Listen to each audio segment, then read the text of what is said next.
It's not how you start, it's how you finish. When you're on the green, there are lots of things to keep in mind. Hi everybody, we are at Cottonwood Golf and Country Club near Calgary, and joining me is Paul Horton. He is a Golf Academy instructor and a Golf Town ambassador, and Paul's got some great drills to help us sink more putts, and who doesn't want to do that? Okay, we're on the putting green here, and this drill is specifically for speed control or controlling your distance the ball rolls out. So I've got 4 lines here. I've got a start line where I'm going to start my stroke. I've got 3 lines in behind it. This first line is, if you put a line 8 to 10 inches back, the second line would be another 4 or 5 inches beyond that. The third line the same, another 4 or 5 inches beyond that, which is really the width of a club head. So if you don't have a ruler and measure it out, just use a width of a club head for these lines here, and the first line would be 2 widths of a club head. So the essence here, if I take the putter back to this first line, on average speed of green, we are going to roll the ball about 10 feet. If I take the putter back to the second line, it should roll out to 20 feet, and this third line should help me roll the ball to 30 feet. I've set up 3 lines in front of me, just with string, at 10 feet, 20 feet, and 30 feet.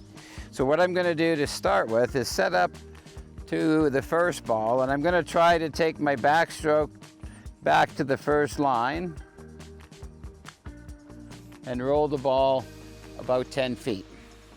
The second ball, I'm going to take my backstroke about 4 or 5 inches farther, so I'm going to try to let it swing to the second line. And that ball should travel about 20 feet. And I can use the lines I have out on the green here to gauge how accurate I am. So now the third ball, I'm going to take a longer stroke and go back to that third line. And this should go about 30 feet.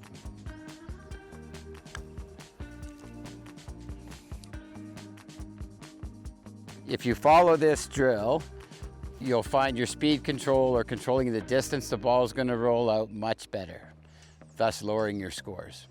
This drill is on short putts and how we make more consistent short putts. Now, short putts can be daunting to the average player, or if you're struggling with your putting. And what we want to do with our mindset is, when you struggle with these kind of putts, there's often concern about the outcome or fear of missing, and painting mental pictures of what we don't want. So we can't be concerned with the outcome. We just need to work on our setup. And the key on this drill is we're going to keep our eyes focused on a dimple on the back of the ball where we're going to strike the ball with the putter. So I'm going to make sure my aim is where I'd like it. I'm going to keep my eyes focused on that spot. And then I'm going to try and just putt at the appropriate speed. And then I'll move into the next ball. I'm about 3 feet from here, so you can start at 3 feet and build out to 4 or 5, maybe 6 feet. Same thing, my eyes are focused.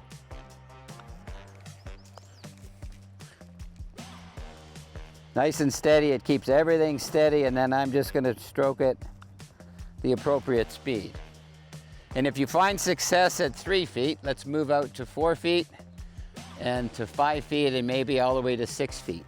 I would say that 50% of your putts when you play are inside of 6 feet. So it makes sense to practice about half your putting practice time on these short putts, because these are the money putts that you want to trust yourself over. This drill here is about face control with your putter. What I see a lot of players struggle with is they tend to get overactive with their hands and wrists, which gets the face rotating much too quickly, so it can lead to push putts or pulled putts. What we want to do is, if you just put your hands together, so put your palms together like so, and just let your arms swing back and forth from your shoulders.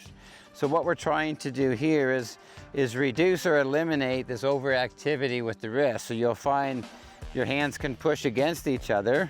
And you can do this in the office, you can do it at home, you can do it here on the putting green. And once I've simulated this feel here, I can get the putter in my hand and try to recreate that same feel. So my hands are going to stay relaxed and move together. So I'm just trying to let it swing from my shoulders.